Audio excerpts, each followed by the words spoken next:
Shut up and sit down.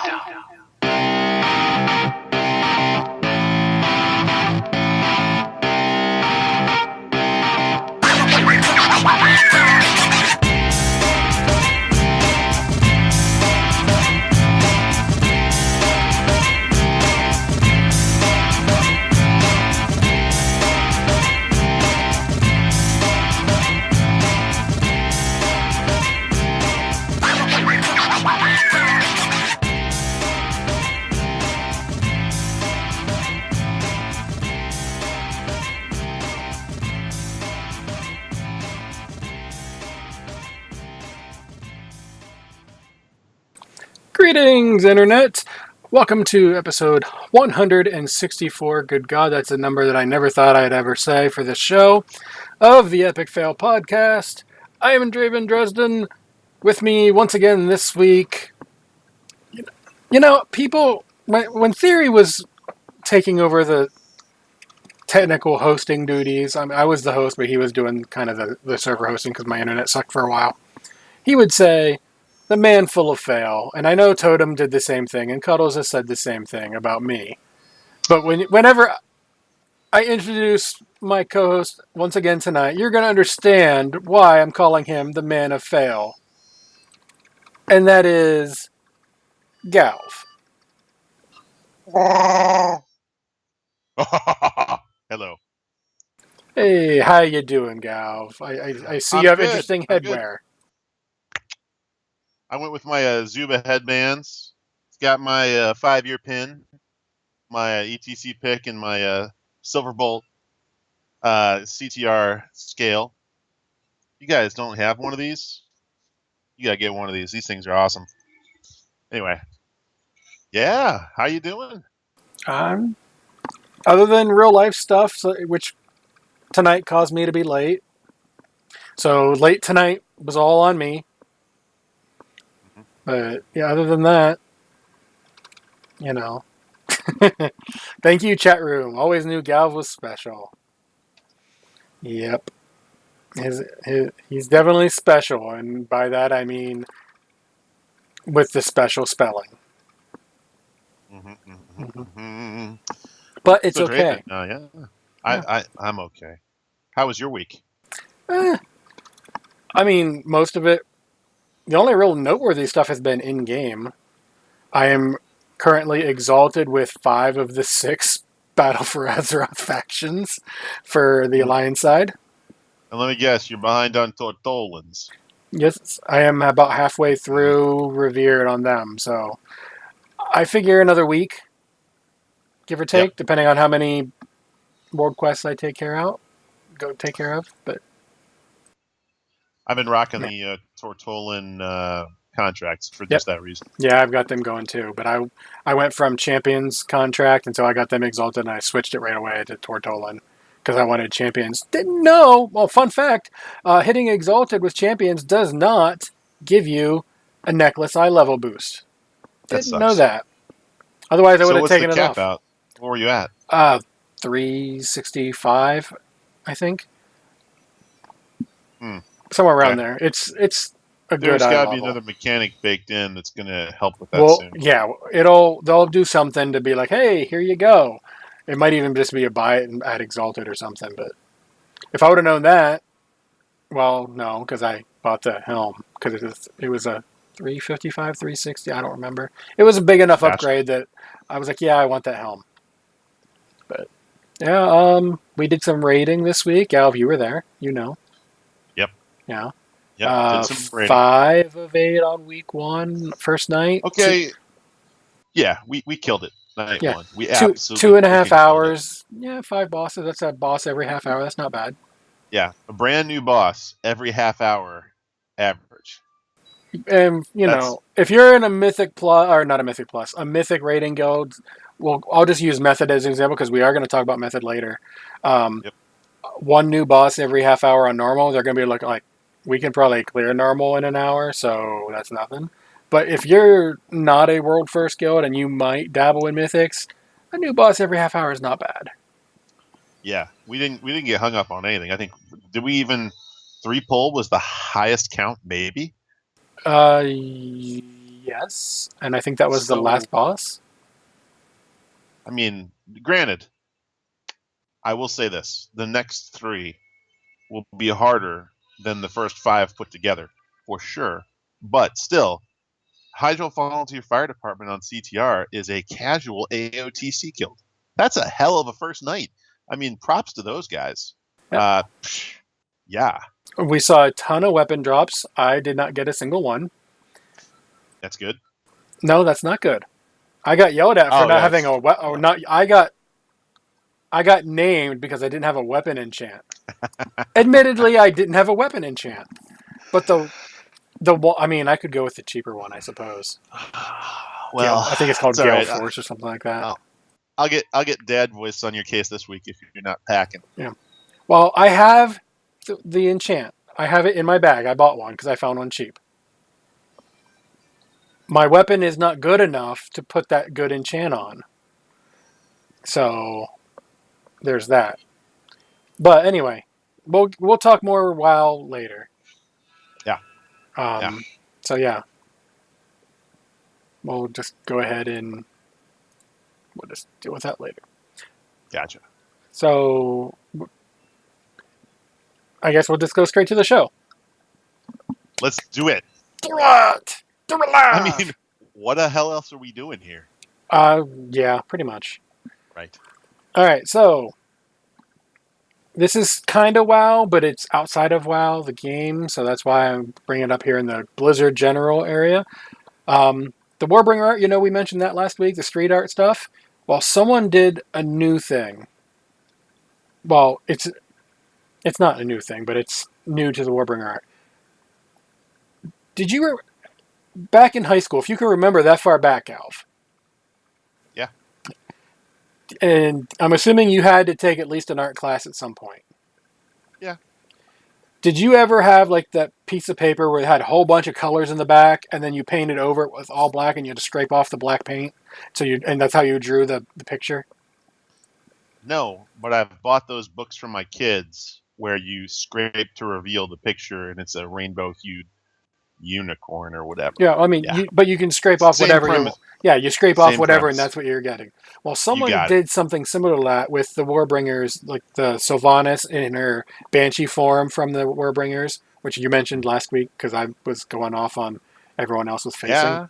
And the Jaina and the Ashar, they've each got... She's got phenomenal teeth. Sylvanas' dentist must be like a Stork Pro.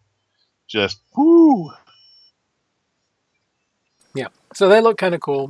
They're over on Wildhead to take a look. I found it via Twitter because I saw someone link it. I was like, oh, that looks neat. I do have a criticism of these.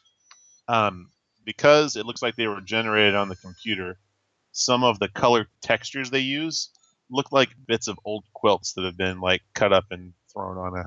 Well, I'm willing to bet they were generated on a computer because that's how most people make their art now. Unless you're like a professional paint on canvas artist. Most people use things like Photoshop and whatever else the kids these days use. Well, I was just saying this, that the first glance, really cool. Looking too closely ruins it for me. I mean, I think it looks cool. I would consider getting the Sylvanas one as an art piece and put it behind my computer. You wouldn't be able to see it. Although, I guess I should probably put it over here and cover up this crap wall. But yes, you could go. There's these vinyl companies like Fathead or something else where if you give them a picture, they will print a vinyl wall cling for you in nearly any size you can afford. That might be a pretty good background. Although Theory could just put it on his computer at his desk and then it would be behind him. Yeah. I'll have to look at that because I need to do something with that. That's just it bothers me. But anyway, that's neither here nor there. Everyone knows my background sucks. So, any Hearthstone... Even your background is a fail. Even my background is a fail. The foreground is worse, but the background's a fail too. Sure. All right, so any Hearthstone news this week? Because I'll be honest, I didn't look. I've got off the beaten track stuff for you. Into the Wild, which is a Hearthstone podcast that you guys may or may not have seen, is Nate Wolf and a bunch of other guys who are in a lot of the circuits, especially they're in the forefront of the Wild format. Well, they did launch their wild format league recently. They got 1 or 2 matches going for you, and he's also made a lot of top team competitions out there in Wild. He was just playing one tonight. He was in the top 4 of the Boomsday format Wild. Long story short is there's some cool stuff going on out there. Nothing big on the actual Blizzard side of it. This is all people making the game better. That's it. Okay. Apparently, Alessander here in chat has some StarCraft news. Well, we'll have to come back to that. We'll cover that for a little bit after we talk Overwatch, because the World Cup tournament's going on. It is on at least one of the Disney channels, I know for sure. And it's obviously on Twitch. Mm-hmm. Canada is undefeated, and by that I mean I don't think they've dropped a map. Which is pretty impressive. Yeah. Tomorrow it's Canada and US, who I think have dropped a map, maybe 2. So it's like number 1 versus number 2 tomorrow. And I really don't care about where people come from, but I'm voting for America versus Canada on that one, just because I'm not a fan of XQC and he is on the Canadian team. I'm sorry, Thist, I'm voting against you. So you don't care where they're from, but there's some new news about where they're from. Or where they're going. Well, that too, I suppose. Yeah. Overwatch Season 2019 has 8 new teams joining the league. Hangzhou, Chengdu, Guangzhou, Paris, Washington, D.C., Toronto, Atlanta, and Vancouver are the 8 new teams joining the league. That's a pretty big spread. Yeah, they almost doubled. So, yeah. Too much too soon, or is this another way of... If it's doing well enough that they were able to get 8 new teams, I wouldn't go too much too soon. That just means they might only have 3 tournaments. Or not tournaments, but 3 mini seasons in the season. Gotcha. So they're still going to probably produce the same... Speculating here, they're probably going to produce the same volume of games, but now you're going to have more diverse matchups. And featuring more players, which I think is the biggest improvement by this. Yeah. Other than maybe making it 3, they might go to, instead of 2 teams playing a day, or 2 matches, like, say, South Korea versus Dallas, and then Houston versus one of the LA teams. Instead of like that, they might add a extra one. So Gotcha. You'll have another set of teams. That might help. 4 teams playing per day. Well, you've already got 4, so they might move it up to 6. Oh, right, 6. Yeah. So instead of a 4 or 5 hour stream, it might be a 6 hour stream per. That's probably a good thing, and if they did something like that. So, and also, just there's so much talent out there. The one question I have though is how are they going to address? Obviously, the teams that were already in existence in the league have, I would say, the bulk of the talent, but perhaps that pool is so fluid of players entering and exiting that this expansion of the league is really not a dilution. It's not diluting talent. I couldn't tell you yet. Well, I do know that a lot of the teams have released a lot of players. Notably, I know Seagull from Dallas has quit, which is no shock to me because he did it before Overwatch League happened. He's like, yeah, I'm good. I'm going to go back to streaming. But a lot of teams, I don't know how many they've got left, but I know there's a couple teams that have got rid of 3 or 4 players easy. And I know they still have enough to play. So sure. I would imagine you're going to see teams, let's see, a team of 6, you're probably going to have 8 people teams because you can switch a couple people out. 7, I'd figure 7 to 8 people teams is going to be your average. Then they can still have the player swapping between games.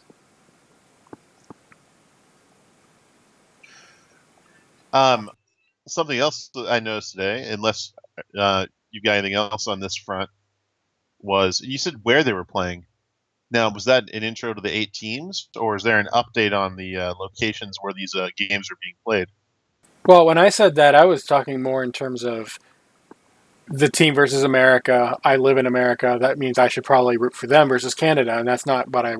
That's not it. I don't really give a crap where they're hailing from for where they're playing. I'm going to vote for the team I like better. And just because one certain Gotcha. player is on the Canadian team and I don't like him, I'm going to root for whoever Right. is playing against that particular team. Right. Like my favorite teams this weekend are the Vikings and whoever's playing the Packers. That kind of thing. Exactly. Gotcha. Yeah. Well, the last bit of Overwatch news is something we noticed just before the show launched. If you are a subscriber to Twitch Prime, the loot box reward right now, if you link it up, is a golden crate for Overwatch. So I just pulled out a golden legendary skin for Pharah right before the show. So that was fun. And I play Pharah when I play Overwatch, so that's pretty awesome. Yeah. Last time I jumped in, it's been a little while. Freely admit, Yeah. I did play. I finished up Lucio Ball and I did that and I got all that. I ended up getting Grillmaster 76. Nice. I finally got rid of Thriller 76, the Halloween skin, and then I got Zarya, the Olympic Zarya one. That's a good one too. Yeah, but I've got her in one of the skins. I can't unless it's amazing. There's just no way I'm ever going to switch it. It's one of the industrial ones where she's all punked out. That's Right. just never going to change unless they put out something amazing. Yeah, it's Wow. as Totem and I put it a long time ago. That was one of the Hot Topic trio. So I tell you what. On the flip side, I haven't been on Fork Knife for a while because we've been too busy on Blizzard stuff. But the guys who make the skins in Fork Knife, holy smokes, those guys are talented. Overwatch could stand to probably plagiarize a little from their playbook and some of the skin variations they've put out, or even the guys from the HOTS team. HOTS has some excellent skin creations. Maybe they're trying to keep Overwatch a little. I know Fork Knife. Maybe they're trying to keep Overwatch a little more. I don't know, like in the character. You know what I mean?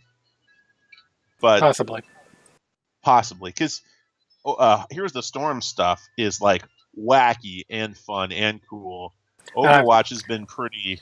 Yeah, I've got one request of the Heroes team beyond my normal request, but one specific request for a non-Blizzard specific skin, and it's for a game I'm never going to play, but I love the character anyway. It's a Vala skin because it's the only one I can think of that actually fits. Okay. Because I don't want it to be. I would be okay if they made it a real character, but I'd rather the skin after I thought about it. Mm-hmm. From Destiny, Cade 6, the robot voiced by Nathan Fillion. Yeah. Put that on Vala. Yeah.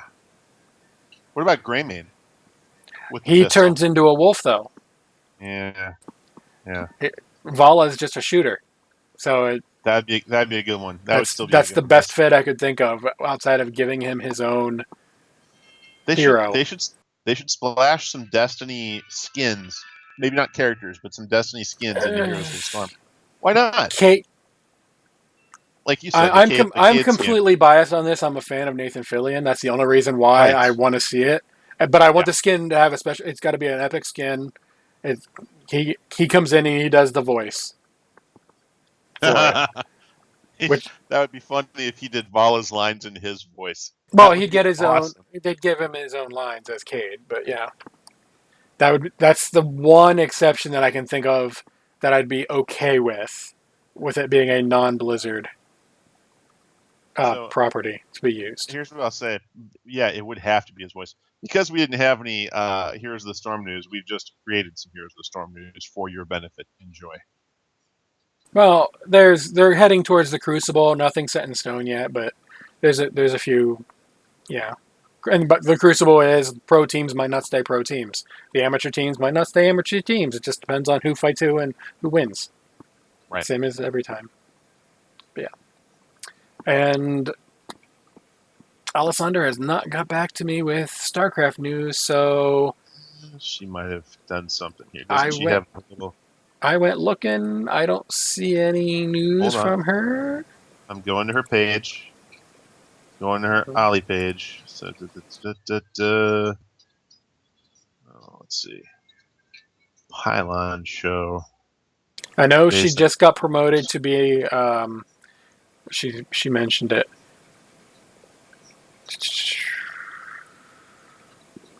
I'm looking. I'm Promoted literally like to out there on her assistant. page. Yeah, she got promoted to official assistant up to a StarCraft podcast, which I'm assuming since there's so few of them, it is probably Pylon. Well, and that's what I was looking at here, Pylon show, and there is some stuff here. Well, there's some impressive cosplay, by the way, right there. Holy crap! But I can't really see anything past last Wednesday, Okay. unless that's the stuff she's talking about. So we have made an effort. Yeah, I know they were playing tournaments earlier today. Yes, 13 and hours. they literally got done like minutes before we went officially live. So I did not have a chance to catch it because I literally walked back in the door right then. In case you were wondering why we started late, it was for Alessandra's benefit, not because Draven had personal issues to deal with.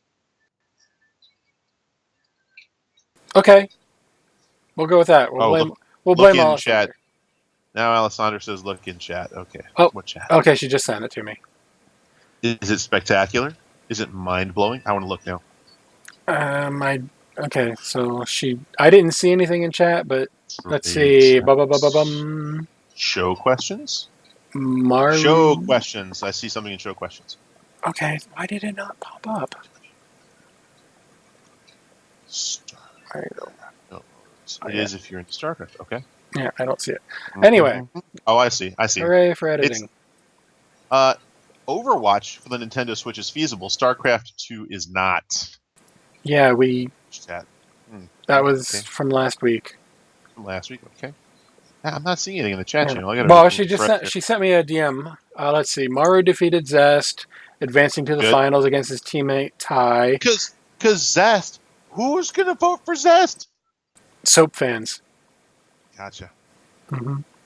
Zest fully clean. Exactly. Ty happens to be his teammate, which I mentioned. That's going to be played Tuesday. 6 players are finalized for BlizzCon.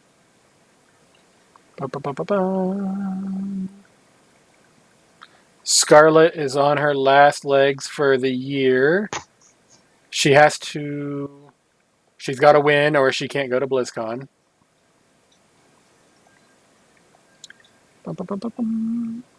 Yeah. That's the TLDR version. I had a small nugget for Diablo tonight. I read a couple of excellent articles on Diablo for the Switch. The Diablo 3 port apparently is extremely well received so far, and the controls people are saying are incredibly intuitive and well put together for for a port. So while you may not have the desire to, if you're a huge Diablo player on the PC, you may not have a huge desire to buy a new port and pay full price because Nintendo doesn't discount a damn thing. But if you are sort of an intermittent player or enjoy it and you'd like to play it on the Switch with your friends, apparently the gameplay experience, even in the high top-end rifts, is phenomenal compared to what people were expecting. Well, yeah, it makes sense. They can dumb the graphics down just enough that it would work on the Switch. Controls aren't that hard. There's only a few buttons that you need. So, well, with the Switch, if you've never played it, obviously has the format of the controllers are almost mirror images of each other, with a control stick on each side, plus a 4-button on each side, plus the buttons on top. So being able to cycle between your abilities to run in one direction while aiming in the other works really well. So anyway, yeah, I had no illusions that it wouldn't work. They wouldn't do it if they couldn't get it to work. Sure. It's kind of like I think it was the original Diablo they put on PlayStation. Yeah. Yeah. And everyone was like, oh, it was pretty. I mean, it wasn't great, but it was better than people thought it was going to be. Right. But yeah. That's all I got for you on that front. I saw that Yeah. and I thought, hey, I'll mention it. Okay, so that leaves basically Warcraft left. No one watches this for Warcraft news. Yeah. We should just wrap it up. Probably. This is like the part that I think we've been talking the most about all week. Well, I mean, it's a new expansion. We're going to talk a lot about WoW. Mm-hmm. It's just one of those things. So, Take it away. rank PvP, Mythic Plus, bonus rolls, all open as of this week. They're already going. You can already do them. I know in my personal case, I have completed a +4 Mythic, and that's it. Once. We didn't do it in time because we weren't prepared. We were ill-ated. You were not prepared. Yeah. I've completed a 3 in time and a 2 in time. And obviously I 2-chested that one. Would have 2-chested if they give chests. I'm going to continue every week to get a highest key I can get for King's Rest. Because at the end, there's a chance of a drop. And if I can get a high chest weapon, that'll be amazing. Because that's the weapon I want. Yep. At 340, it is better than every normal weapon in the raid. Why? If it Warforges, it is better than Heroic. If it Why? Warforges a lot, it is better than Mythic. It's got a proc. Why? It's got a proc on it. That proc is an extra bleed. Oh. There's a reason why every freaking melee wants it. Well, everyone that can use sword. Yeah, the last boss drops. Yeah. Gotcha. Yeah, so there's that. But, you know, I'm going to keep going. Maybe I get it out of my weekly box. Please, please, please. Yeah, there's a weekly box. I totally forgot about that. Yep. That's fantastic. Yeah, it'll be there Tuesday. Warfronts are technically open. Sort of. But we're still waiting on the Horde to turn in stuff. Hey, that list is brutal, dude. Have you seen the requirements? I've got a Horde character who has some of this stuff unlocked. I know how much each turn-in costs. Characters. It's expensive. It takes a lot.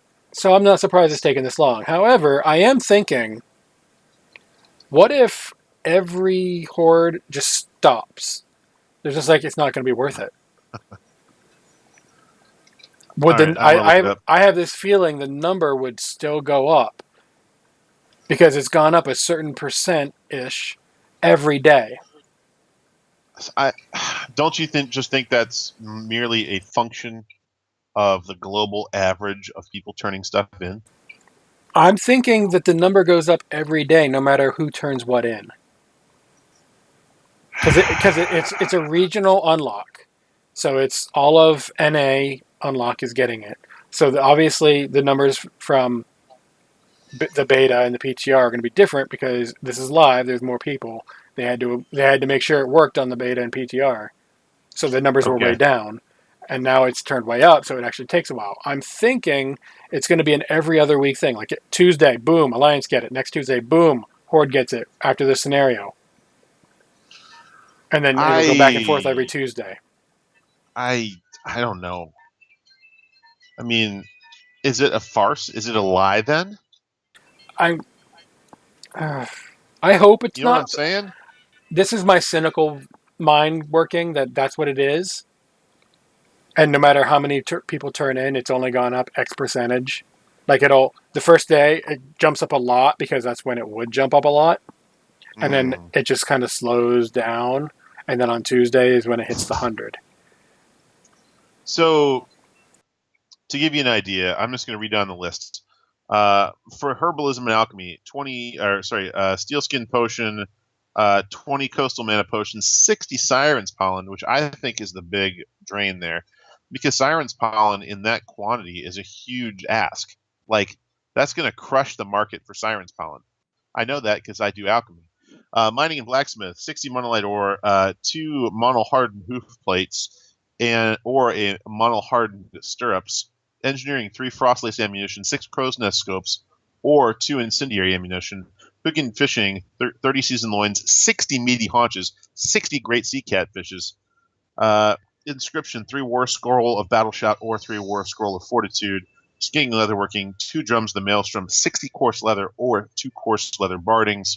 Jewelcraft, 15 deadly soul stones or 15 versatile kyanite or 15 straddling viridium. Enchanting, 3 enchant ring critical strike or 3 enchant ring seal of versatility. Tailoring, battle flag rallying swiftness or battle flag phalanx defense, and 60 tide spray linens. Gold, 100 gold is the contribution asked, or war resources of 100. This is per turn in, not this is right. what you need to get the 100%. That's just per turn in. So you can repeat some of these. So I suppose you could sit there. I don't know how often you could repeat like gold, because for 100 I would have. Well, they're not saying what it's worth. It's not a turn it in. You get a percentage. Yeah. So I would imagine if you had 10 million gold, I'm just going to sit here and auto repeat this quest. That would be a drag, dude. Yeah. Like seeing the bar not move at all. Well, it's only 100 gold. I mean, at this point, 100 gold is nothing. You have to. Yeah. How much playtime would you waste trying to move the bar 100 gold at a time? If you have an add-on that will auto-accept auto-turn-in, which isn't an add-on, it's not violating any rules. I don't have it, but I know it's there. You could easily just sit there, continuously right-click the boss, and it would just go ding, ding, ding, ding, ding, ding, ding, ding, and it depends on how fast you click. But still, it just... Yeah.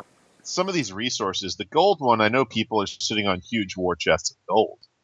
But some of those resources, like you'd have to craft the 15 deadly soul stones or 15 versatile kyanite or 15 straddling. You know what I mean? Think about making. You're a jewel crafter. Yeah, on my horde character, I finally picked professions for this expansion because I didn't do it last time. Herbalism and mining. Yep, those are good ones. And I did turn in a thing of herbs. I think, maybe. No, it was I only did ore because it was the monolite, and I had like 300 just from leveling. So, I did a turn in.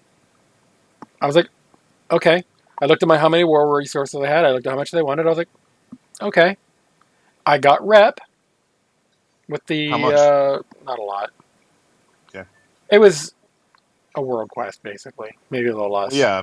If you have your contract on, did you get the 10? I did not have my contract on my Demon Hunter at that time. That would be worth testing. Yeah. By the way. I would... Because it's a daily? Or it's a repeatable quest. It's got the blue marker. I don't know. So, can you do one of each of these daily? I think it's a daily quest. Because so you have access to all of them. You have access to all of them, whether you have that profession or not. Because I could turn in the enchanting one on my Demon Hunter who does not have enchanting. I just have to go to the auction house and buy the vellums. I kind of want to test that on a horde character, but I don't have one up there yet. Because I'm thinking to myself, if maybe that would block the ability to just multiply turn in 100 gold. Maybe you can do all of these once a day. Yeah, I'm thinking it's a daily now that I'm thinking about it because I don't remember being able to repeat it. Not that I would have. I would be like, okay, I did my turn in. I'm done with this. Well, the gold one is the only one that would seem like an easy repeat. The other ones, geez, Pete's. Depending on your professions, like if you're a miner and you spend any time at a scrapper getting rid of plate armor, you have a ton of monolite. I know my paladin in particular has 12 stacks and has not mined one bit. Well, yeah, but I'm talking like 60 Sirens pollen. That's worth a chunk. We're making a 20 coastal mana potions. Yeah, some of those aren't worth it. Right, but I think the ones that are harder to come up with, like have the higher mat intensity, right, give you more percentage and more rep and stuff like that because you are giving up. I won't swear to that, but that's my going hypothesis, and I say that because I see theory in chat. Gotcha. Yeah. There are. I think I mentioned this last week. No, I couldn't have because I didn't come out then. There are 27 rare mobs outside of the Horde or Alliance specific ones. There are 27 shared rare mobs. Each one has either a pet, a toy, Or We talking Arathi? Arathi for the Gotcha. Warfront. Yeah, down in Arathi, they've updated everything. Hence the title art that I had. It was the graveyard from before the Stormbook. There are 27 rares out there. Wowhead has a great little article. You can see where they all are, what they can give. Handy notes, if you have that add-on, Right. now has an add-on plugin. It's an extension of the add-on, which will put the icons on the map, and it'll tell you if you have looted them this week, and if you have gotten the special toy, mount, pet, whatever, off of them. So if you have these add-ons, I would recommend picking up that add-on for that. I recommend killing those guys all every week because the loot drops start at 340 and then Warforged and Titanforge up. The best I've seen was a 370. And that was out of the week, the initial quest chain that I actually told you to do. Right. Plus, they're a pretty cool set, like transmog-wise. Yeah, the plate one is the lion armor. The male one is still pretty cool. Yeah, I killed every rare on my paladin before the add-on came out because I did it on Tuesday. No drops for armor, no mounts. I got 3 pets, no toys. My demon hunter went over there, 3 pieces of armor. No mounts. Demon hunters are newer than paladins, aren't they? Well, it's luck of the draw. I know that. Oh, sure. It's still annoying that it's like, I just want the transmog for the plate so I can not be in the bikini anymore. I'm kind of annoyed that the even though the zone is a modern zone, and there, by the way, there is a time mage, what do you call it? Chrome Dragonflight or Bronze Dragonflight in the corner, so you can rewind it to a previous version of Barathi. It's sort of annoying to see the old school herbs underneath you as you're flying around. I think that would be kind of cool if like Azerite related stuff would show up in the revamped zone with the modern content. But whatever. Let's see here. All right. What else we got for WoW? Well, yes. There's a couple of giant fails we could talk about. It wasn't ours. This time we get to comment on fails that aren't us. Yeah. First up was Blizzard's. They had an issue with their code somewhere, I think, where if you did a fairly high level Mythic Plus during the last week of Legion, when Mythic Plus is opened this week, you had a chest in Borealis or whatever the pyramid in Zoldazar is for Horde, which contained exceptionally high level loot, like I'm talking 380 plus. Because it just carried over and it wasn't supposed to. Right, essentially gave you whatever content flag you were up to in the last expansion, but for the current expansion, which is ridiculous since it's not out that high yet. Yeah. So a lot of people were like, what? Because I know in my case, I didn't do a Mythic Plus that last week because I was like, what difference does it make? I ain't going to use this gear anyway. Right. So I didn't care. And then all that sudden that happened, and I know a lot of people were like, yeah, we did this just in case. I was like, okay. Well, Blizzard said, yeah, you weren't supposed to get that, so they took that item away. Mm-hmm.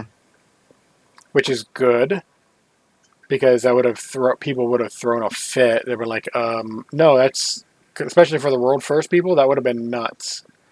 Right. If one entire team had a high level advantage right off the bat, that's just nuts. But yeah, so they took that away. They fixed it. They said, whoops, that wasn't supposed to happen. You can have your item back if you deleted it, but this new one, you don't get to keep.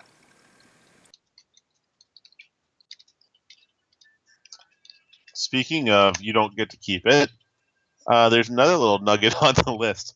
Hey, too bad Theory is not, like chatting with us because he got this sweet hammer to drop on the first night of raid. Yep. He got Kor, Kor, Hammer of the Corrupted, because I asked him about it. Khor. Whatever. Yeah. Khor. It's whatever. There's two versions. There's a Corrupted and a Guardian. Mm-hmm. One is transmog, one is not. As soon as I saw this article, I messaged him. He got the good one. He got to keep the weapon. The Guardian version is transmog only, and Corrupted is the weapon. Right. So Kor Hammer the Corrupted has this pretty cool. It's the weapon from the first boss of the raid, and the one that Theory got has a yellow, like a yellow internal glow coming from it. The one from the transmog, I believe, is red. It would stand to reason. Coming from it. Yep, it's got red coming from it instead. So, long story short is people were seeing this thing on loot tables and whatnot, and Blizzard pulled it. Well, what happened was originally it was supposed to be cosmetic, and then they added the other one, the Corrupted one, but instead it changed the Guardian one into an actual weapon, and then they're like, no, that's not supposed to be right, so they changed it back, but people had actually looted Guardian as a weapon. So, failed number 2, which, given the size of the expansion we got, these are the 2 biggest fails I've seen overall. It's been this weapon debacle and then the Mythic Plus, and those are the 2 biggest things I've seen as a fail. So I'll get back to that in a minute here. What we were just talking about, because there's something on that. But tell me about this note in here. I didn't see the news on this, but you have exploiters listed here. Yeah, last week, you know how last week we were talking about the people who were exploiting for rep and stuff? Gotcha. The ones who were doing the infinitely repeatable world quests in order to accelerate their rep. Yep. Gotcha. Not a lot of them, but the ones Blizzard said did this too many times, used the exploit too many times, they're banned. They did not say how long they are banned, which leads me to believe it's a rather long ban, not just 3 days. So they hit him with Kor Hammer of the Guardian ban. Sure. That was perfect timing for your background noise to have that music, by the way. But yeah. So, yeah, there's no word of how long they're banned. I would imagine it's probably depending on, like, if it's a World First Guild who got hit with this, they didn't say who it was. I would say it's probably going to be a month. Just because, guess what? No, you don't get to help your guild because that gives you an eye level advantage, which at this point, if it was a rep thing, if it's a rep thing, guess what? Unless they bought Tortolan Exalted, it wouldn't have mattered. Right. Because that's the only one that I don't think anyone has Exalted yet. I know some people that are closer than I am because I had that weekend thing a while back. But you know what? I'm like halfway through Revered, so it would be nice to see a little more more of the details on some of this World First stuff. Yeah, I would love to actually watch people actually do these strategies. You mean like be able to see the World First race? Yeah, I mean, think, what was the name of the Swedish guild that was always first? Meth Heads. No, it was this, not Method, it was a different team.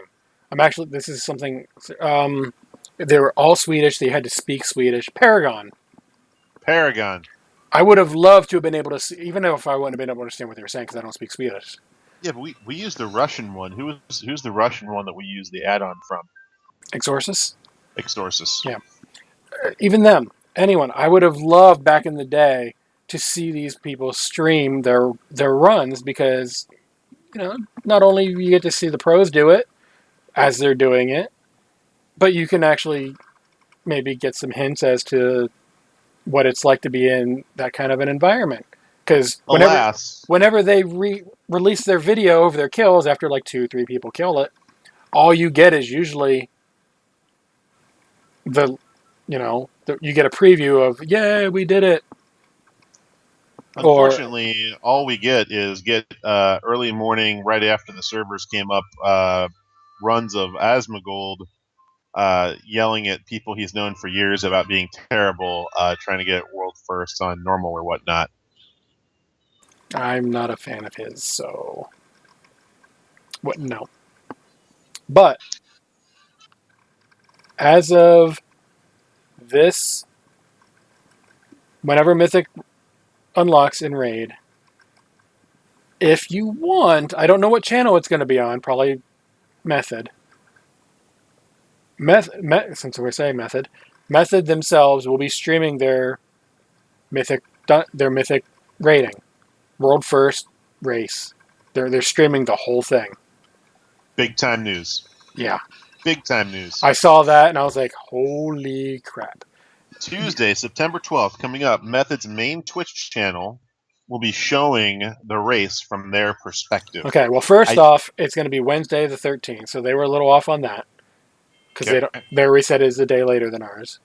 But there was a few inconsistencies, spellings, dates, that kind of thing. But Method has confirmed they are doing it. They're streaming the world first race from their point of view. They speak English in Raid.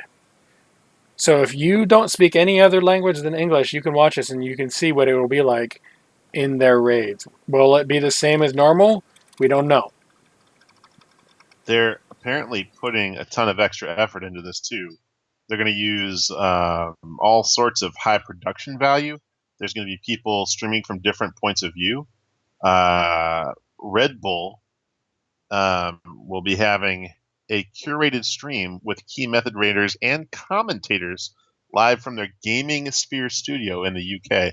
Like, this is beyond, like, just a little bit. Yeah, this is, in terms of the world first race and rating, this is a big deal. No one has ever done this in terms of the world first race. None of the ones that really had a chance at world first, last boss, like in this case Cahoon, they've never streamed their raid as they're progressing because strats are secret. Okay, once a couple guilds kill it, sure, not a big deal. But never has world first been streamed. Will Mythic still get world first? Maybe, maybe not. If they do, like, right. I think they're so confident they're going to steamroll it. That's why they're streaming it. Even if they don't come in first, the fact that they're doing it with all of their cards on the table, presumably, means that they're playing on a level that even if someone, beats them to the punch, because let's say Method gives away a secret that someone else uses and their team executes, well, Method still paved the way for them then. So yeah. It's still playing at a level of higher competition, I would say, than anyone has previously done without, like, cheating, backstabbing, like real guilds of New York housewives kind of action. Yeah. I mean, I still expect a lot of strat talk will be muted on the stream, but during the fight, I would imagine at least game sounds will be on, so you'll actually be able to see what they're doing. Whether or not comms are open, I have no idea. I mean, it's technically possible. I was thinking about this pre-show. Not only are there electronic methods you could do this, but you could have, like, earpieces under your headset, so the streamers could be listening to the comms on their own, like, earpieces, while still using the headsets to broadcast. So you could get commentary from those players without them giving away the full stream secrets. I don't know how they do it because I haven't done any research into it. It'd take me 5 minutes to find it, I'm sure. There's a way that only the streamer who is streaming, their voice is heard through Discord or whatever they're talking. And then people they're talking to aren't on stream. There's that way to do it, but Yeah, as Chad's pointing out, if they have casters, they probably won't hear much from the players. I would like to hear the players, but I understand why they're not if they don't. Because there's no language filter, and if they're like promoting this, Right? yeah. Because while they might be really great guys outside of raid time, world first raiders have a tendency to at least have the reputation of not being level headed when it comes to screw ups. Looking at you, Yeah. Blood Legion. Right. And I was gonna say is even a like family friendly group like fire department or CTR, man, if we if we were heavily scrutinized for our language and or colorful humor in chat, we may be a little further in trouble than we would care to Okay. admit, and we're just Yeah. having a good time. Yeah, so just for the record about that, guild chat and the CTR main Discord are family friendly. If you are in a raid team's Discord, you follow that particular set of rules for them. If you're in voice chat with them, that's with their rules. But most of the teams I know of, once they're not in guild chat and they're on their own Discord server for the raid team, family friendly is gone. It's like you get Yeah. PG-13 is a nice easygoing night. Rated R is considered normal. I've actually been on teams where rated R was considered a light night, and I'm just like, yeah, I don't want to be on this team anymore because Yeah. I knew how far they were willing to go with their jokes. I was like, no, I would say Vex skews on the lighthearted side of NC-17, and it's not like animosity or trying to there's nothing ill-intentioned about that chat, but it certainly wouldn't pass any family-friendly tests anywhere else for sure. yeah. I mean, I've been on many raid teams over many tunes. My paladin has always been my main for raiding. Although this expansion, I will freely admit, I almost switched for the first time. You probably should have. You would have gotten loot drops. Maybe. or or I would have got him on my paladin instead of the demon hunter if I would have mained the demon hunter. Exactly. But yeah, I've been on some teams where it's chat has been interesting. We'll leave it at that. Yeah, All right. Can because I can I'm I throw another little nugget at you here when you get a chance? go for it. So we talked about this very briefly pre-show. Um, iRun put a blurb into chat about the SimCraft raid summary results for the DPS outputs in the new bracket, because we've actually had almost a week of raid. So the numbers are out initially here, and it's interesting. And they're looking at some stuff. What do you think? I haven't really looked at the 385 version loot levels, which is going to be basically the mythic level. Right. I've heard that Arcane of all specs is number one again, which Yes. with the fights as I've seen so far, I haven't seen extra mechanics for Mythic yet because I haven't looked at the Mythic fight because we're nowhere near. But hi and bye, Galv's kids. That's right. Um, so I don't know about any extra mechanics or anything like that, but the ones that have ads, Arcane makes a lot of sense because you have Arcane Explosion, which just powers up and powers up and powers up, Exactly. and so I don't know. I do know right now Fire is considered the worst spec in the game for mages, but everyone overall. Yes. But they are getting boosted up, so they will be close to Frost, which is its number one currently. Unholy Death Knight is dragging underneath the Fire Mage right now. Oh, okay, it swapped. But I mean, it's like an embarrassing race to the bottom. So, you know.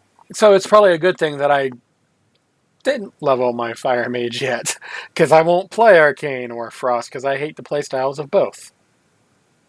So, Rogue Assassination is right under Arcane Mage.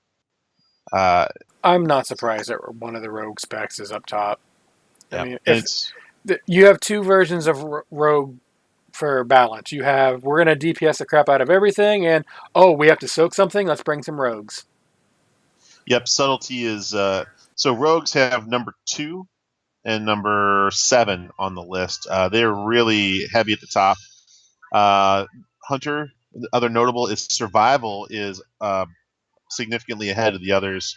Survival's above Beastmaster. Beastmaster, marksman is dragging, which is ironic because it looks like AoE heavy stuff is at the top. Arcane, Assassination, Havoc, Affliction, Windwalker, Subtlety, Retribution, Survival. Like those seem like AoE favoring specs. Ret can AoE, but their AoE is not as good as it used to be last expansion or the one before it, especially. It takes more to AoE now. Gotcha. So, Anyway, yeah. I was just gonna bounce that off you since we it's happen fine. to have it out there. Yeah, it is what it is. Looking forward to seeing how it balances out at the end of the cycle here for the raid. I don't know how much of it I will watch, but I can guarantee you at some point I'm going to watch the method stream. Heck yeah, absolutely. Just to see, like, there are mechanics in the raid where you have to spread, we'll just say 8 yards. They don't need the add-on to say how far 8 yards is. They just do That's it. a good point. I'm sure some of them have it just to be safe. We should check some of that out for next week. Well, they'll be raiding while we're raiding, so.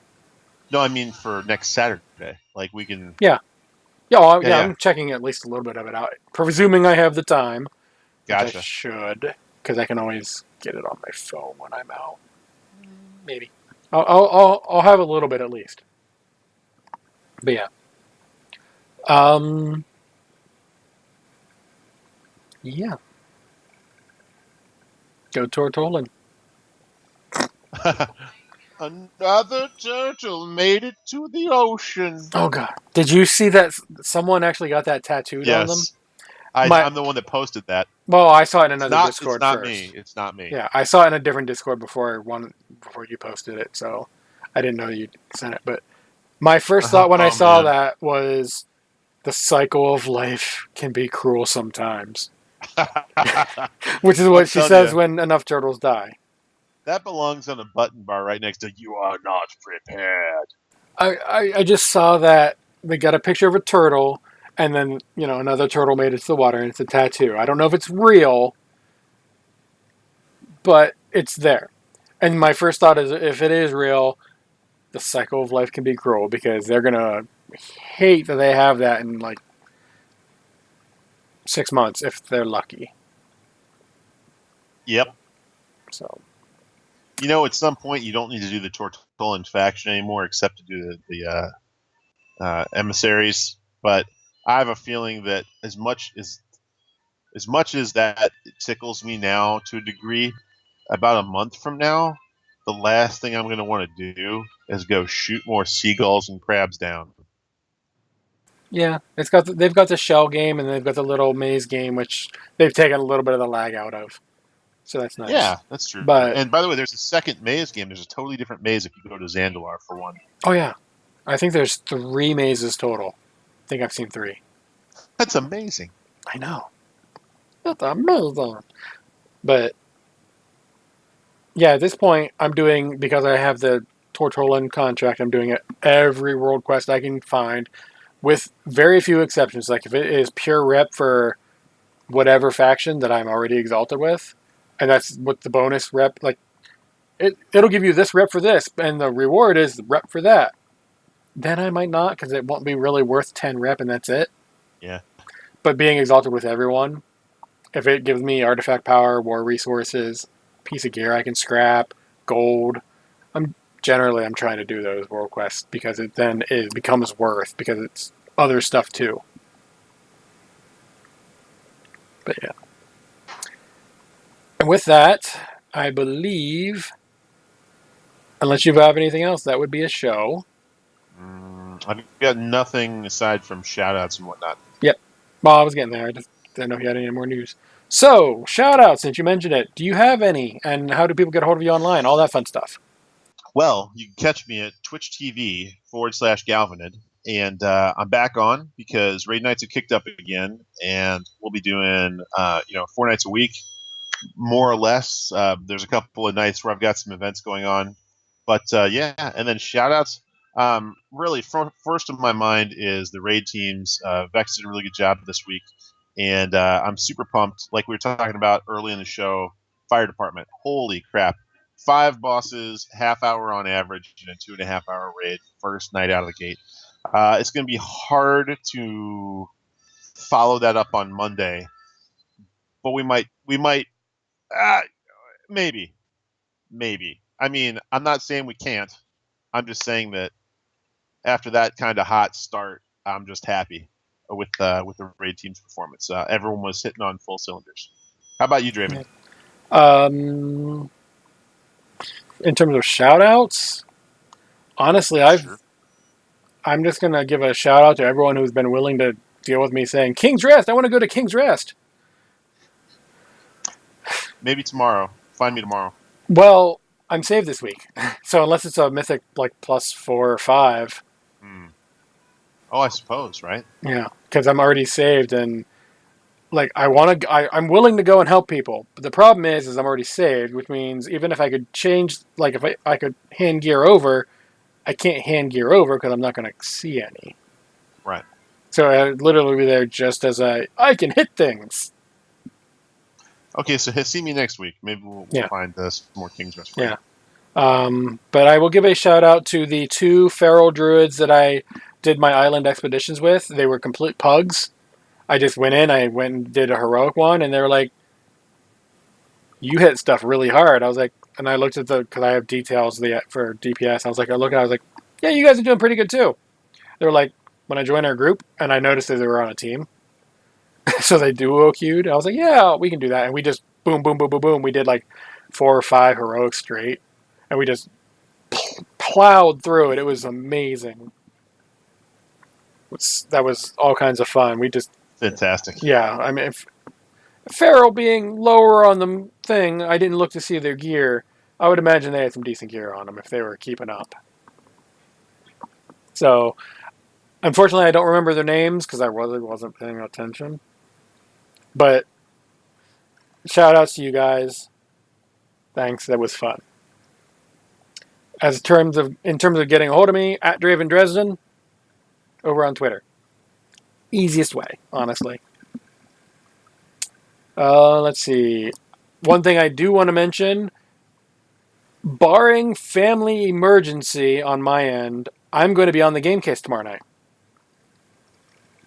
Cuddles' podcast with Torarts and Cuddles. It's at 10 p.m. Eastern, I believe, on Sunday. So, not September 9th, which is tomorrow night. I'm going to be over there. I have no idea what the show's about yet. They haven't sent me show notes. I would imagine it's going to be show notes. Yeah, he still does that. I would imagine it's going to be something WoW related, but I don't know. I'm looking on their site here. It looks like the show is scheduled to interviews of players who were horribly disappointed by weapon loot drops. That would be every single one of this expansion. Minus 3. Yeah. No wonder they asked you to be on. Well, I'm sure they wanted someone who was extra disappointing, so. You're going to come on, you're going to Eeyore the hell out of that thing. Oh, don't tempt me. I can download something for a facial thing. That sounds way worse than I meant it. Anyway, so if you want, catch me over there. I'll probably host it on this channel tomorrow night. And then with that, a couple things I need to plug. Phrasing. Patreon. If you want to hand the show some money, I'm going to look at you like you're crazy. I will thank you incessantly, but I will still look at you like you're crazy. Patreon.com/podcastepicfail. $1 a month, $2 a month, $5, $50, $100. I mean, there's tons of different things you can pick. It helps way more than you can know. One day, I keep saying this, but one day I will say why. That day is not today. Just know that that's the reason the show exists, is because people are willing to support it. So thank you very much. Beyond that, we have a Discord, bit.ly/epicfail Discord. Come say hi. We have a couple different shows promoting their stuff. I know Ali from Dungeon Fables is finally promoting her own show in the Discords because she doesn't feel weird about it, because she waited for permission, which was weird because someone else was posting it for her. But yeah, go check that one out too. Dungeon Fables is cool. The opening music of the show, we got that from bensound.com. And we're allowed using it because it's licensed under Creative Commons by Attribution 3.0. Layman's terms, give them credit. You can use it for free.